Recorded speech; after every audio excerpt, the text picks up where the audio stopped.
कहानी तीन दोस्तों की है जिनका नाम विक्रम, सुनील और जॉन होता है, जो बंबई शहर में नौकरी करने के लिए आते हैं। तीनों बचपन के दोस्त कुछ कर दिखाने का सपना लिए इस भीड़ भाड़ वाली जगह में अपना मुकाम पाने के लिए दर दर भटकते हैं। उन्हें कोई भी रास्ता नजर नहीं आता। अपने छोटे से गांव में रहकर कॉलेज की पढ़ाई करने वाले सुनील और विक्रम ने कभी सोचा भी नहीं था कि सफलता पाने के लिए इतना दर्द झेलना पड़ता है। वहीं जॉन अपने पापा के बिजनेस में पहले से ही संघर्ष कर चुका था, जिस वजह से उसे इन सब चीजों की आदत सी हो गई थी। जॉन अच्छे से जानता था कि सफलता इतनी आसानी से नहीं मिलेगी, क्योंकि उसने अपने पापा को दिन रात मेहनत करते हुए देखा था। तभी तीनों को सुबह से भटकते भटकते शाम हो जाती है, लेकिन न कोई नौकरी और न ही कोई रहने का ठिकाना उनके हाथ लगता।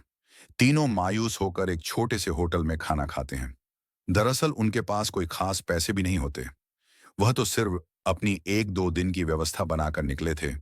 उन्हें लगा था कि आते ही उनके साथ कोई चमत्कार होगा और उनको नौकरी मिल जाएगी। तीनों एक बिल्डिंग के पास पहुंच जाते हैं। कुछ देर बाद सभी बिल्डिंग के गेट के पास बैठ जाते हैं। एक दो घंटा बैठे हुए गुजर जाते हैं। तभी बिल्डिंग के चौकीदार की नजर उन पर पड़ती है और वह जोर की आवाज में उन्हें डांटते हुए कहता है, कौन हो तुम लोग, यहां क्यों बैठे हो? तीनों अजनबी शहर में किसी को पहचानते नहीं और न ही उनका कोई ठिकाना है। तीनों अपनी जगह पर जल्दी खड़े हो जाते हैं और अपनी बात चौकीदार को बताते हैं। चौकीदार को तीनों की हालत देखकर उन पर तरस आता है। उसे एहसास होता है कि कुछ सालों पहले ऐसे ही वह काम मांगने आया था। तब किसी ने उसे सहारा दिया था और आज कम से कम वह इतने बड़े शहर में छोटे से काम के साथ जीवन यापन कर पा रहा है। जॉन उन तीनों में थोड़ा समझदार होता है। वह चौकीदार से कहीं रहने के जुगाड़ की बात कहता है, क्योंकि उसे पता है कि अभी उनकी हालत किराया देने की नहीं है, तो उन्हें कोई किराया से कमरा क्यों देगा। तभी चौकीदार अपने एक दोस्त से फोन पर बात करता है, जो वहीं से कुछ ही दूर बंगला नंबर 17 में साफ सफाई का काम करता है। चौकीदार अपने दोस्त को सारी बात बताता है। तभी उसका दोस्त कहता है कि मेरे साहब तो अपने परिवार के साथ 2 महीनों के लिए बाहर गए हैं, तब तक मैं रहने का इंतजाम कर सकता हूँ। ये बात सुनकर तीनों दोस्त बहुत खुश हो जाते हैं और वह जल्दी से चौकीदार से कहते हैं कि आप हमें बता दीजिए, हम उनके पास कैसे पहुंच सकते हैं। चौकीदार कहता है कि वह बंगला थोड़ा दूर है, रात को वहां कोई टैक्सी ऑटो भी नहीं मिलेगा। आज तुम लोग यहीं सो जाओ, कल सुबह हम साथ चलेंगे। तीनों उसकी बात मान जाते हैं। सुबह उठते ही तीनों चौकीदार के साथ बंगले में पहुंच जाते हैं। बंगले की खूबसूरती देखकर तीनों दोस्त हक्का बक्का रह जाते हैं। उन्हें यकीन ही नहीं होता कि उन्हें इतने अच्छे बंगले में रहने का मौका मिलेगा। बंगले का नौकर तीनों दोस्तों को गेस्ट रूम में ले जाता है। तीनों दोस्त रूम में पहुंचकर राहत की सांस लेते हैं। जल्दी से तीनों नहाकर तैयार हो जाते हैं और काम की तलाश में निकल जाते हैं। अब रहने का तो ठिकाना लग चुका था। तलाश थी केवल अच्छे काम की, जिससे उनका गुजारा चल सके, लेकिन आज भी उनके साथ वही होता है। सुबह से शाम हो जाती है, लेकिन तीनों हताश होकर वापस अपने स्थान आ जाते हैं। नौकर तीनों के लिए खाने का इंतजाम करके रखता है, जिससे उन्हें बहुत ही राहत मिलती है। आज तीनों दोस्तों के लिए बंगले की पहली रात होती है। रात को 12 बजते ही अचानक विक्रम की नींद खुल जाती है और वह अपने आप को बंगले के तहखाने में पाता है, जहां पुराना सामान इकट्ठा करके रखा हुआ था। उसे समझ में नहीं आता कि वह यहां कैसे पहुंचा। तभी वह घबराहट में अपने दोस्तों को आवाज लगाता है, लेकिन किसी को कुछ सुनाई नहीं देता। तभी उसके कानों में सब कुछ सुनाई देना बंद हो जाता है और सिर्फ एक औरत के रोने की आवाज जाती है। विक्रम चिल्लाकर पूछता है, कहाँ हो तुम, क्यों रो रही हो? अगले ही पल विक्रम अपने बिस्तर में होता है। वह डर के कारण पसीने से लथपथ हो जाता है। वह अपने दोस्तों को जगाता है। सुनील और जॉन दोनों उसकी बात का मजाक उड़ाते हैं और कहते हैं, तुमने कोई सपना देखा होगा। इस बंगले में तो हमारे अलावा कोई भी नहीं है।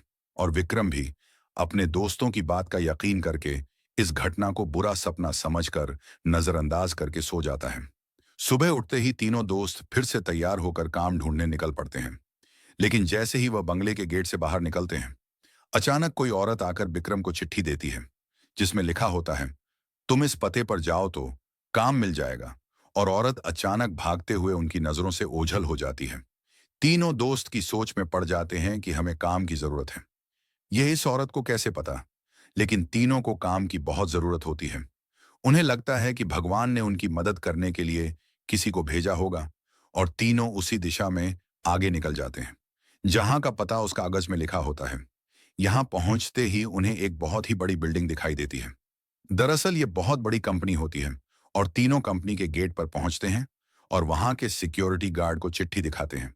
सिक्योरिटी गार्ड चिट्ठी नियुक्ति विभाग के पास भेज देता है और जैसे ही प्रबंधक को वह चिट्ठी मिलती है तो उसमें उसके मालिक का हस्ताक्षर होता है। वह उन तीनों से पूछता है, आप हमारे मालिक को कैसे जानते हैं? तभी विक्रम जवाब देते हुए कहता है, मैं तुम्हारे बॉस का दोस्त हूं।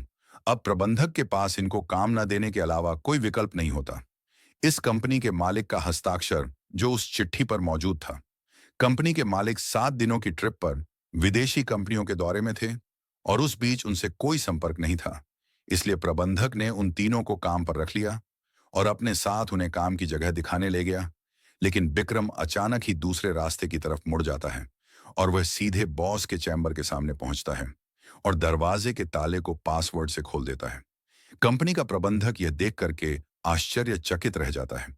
उसे यकीन ही नहीं होता कि जो पासवर्ड केवल कंपनी के मालिक को पता है, वह इसे कैसे पता चला। अब प्रबंधक उसे कोई खास आदमी समझने लगता है। उसे पूरा यकीन हो जाता है कि हो ना हो यह व्यक्ति बॉस ने ही भेजा है और वह उसे बिना रुके हुए अंदर जाने की इजाजत दे देता है। जॉन और सुनील यह सब देखकर समझ नहीं पाते कि विक्रम को यह सब कैसे पता। तभी अचानक विक्रम सभी को बॉस के चेंबर से बाहर जाने को कहता है और चेंबर का दरवाजा बंद कर देता है। कुछ ही घंटों के बाद प्रबंधक को बॉस का फोन आता है और बॉस प्रबंधक से पूछता है कि मेरे कंप्यूटर को किसी ने इस्तेमाल किया था। तभी प्रबंधक सारी बात बता देता है। बॉस गुस्से में मैनेजर को बोलता है, जल्दी से जाओ और उसे रोको, नहीं तो मैं बर्बाद हो जाऊंगा। और जैसे ही प्रबंधक चैम्बर का दरवाजा खोलता है तो वह देखता है विक्रम बेहोश पड़ा है।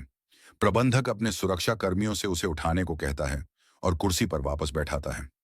तभी विक्रम को होश आता है। प्रबंधक गुस्से में विक्रम को बोलता है, तुमने क्या किया? मेरे बॉस बहुत नाराज हैं। लेकिन विक्रम को कुछ याद नहीं कि वह अपने बंगले के गेट से यहां तक कैसे आया है। दरअसल वह बंगला पहले उसी बॉस का होता है और बॉस ने बंगले को अपने ऑफिस की एक लड़की के लिए खरीदा था और कभी कभी साथ रहता था, जो कि उसके कंपनी में काम करती थी। बॉस पहले से ही शादीशुदा था और यह बात अच्छे से जानता था कि एक ना एक दिन वह लड़की उसके लिए खतरा बन सकती है। इसलिए वह उसकी निजी अश्लील वीडियो रिकॉर्ड कर लेता है और जब एक दिन लड़की को यह बात पता चलती है तो दोनों में खींचातानी करते हुए लड़की के सर में चोट लग जाती है और वह दम तोड़ देती है। बॉस बंगले के गार्डन में ही लड़की को दफना देता है और लड़की की मौत के साथ ही उसका राज दफन हो जाता है।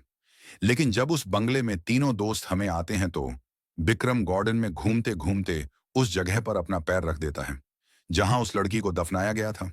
जिस वजह से उस लड़की का सीधा संपर्क विक्रम से बन जाता है, वह विक्रम के अंदर प्रवेश कर जाती है और उसे काबू में करके अपना बदला लेने के लिए ऑफिस प्रवेश करती है और बॉस की काली करतूत को इंटरनेट में वायरल कर देती है। बॉस को विदेश से ही गिरफ्तार कर लिया जाता है। उसका काला चिट्ठा सबके सामने खुल जाता है और वह बेनकाब हो जाता है। उस लड़की ने मरने के बाद भी अपना बदला ले लिया था। अब शायद उसकी आत्मा को शांति मिल जाएगी।